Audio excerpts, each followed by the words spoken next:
sorry, but kami, we have documentation here.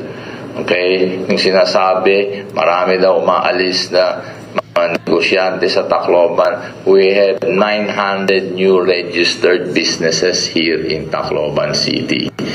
Okay? 900. Okay? You can go to licensing. It's documented. It's there. Okay?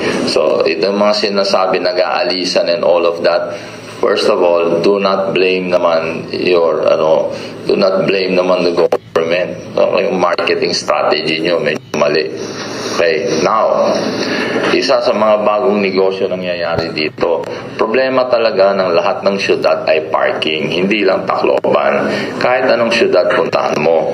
Okay? Kaya anong lumakas na negosyo? Sagot sa parking. Isa, yung Grab. Pangalawa, yung Maxim.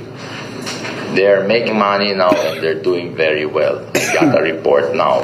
Why? Because my suggestion is, if you own a business in downtown, imbes na you drive your car and park it there, ibigay nyo na lang yung parking area na yan sa mga customer at mag-grab ka na lang.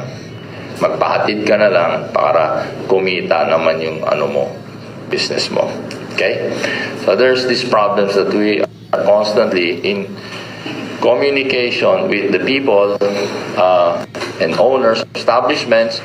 Isa pa, lahat ng malalaking syudad ngayon, ang practice talaga dyan, pagdating, ito ang sinasabi ko sa Central Business District.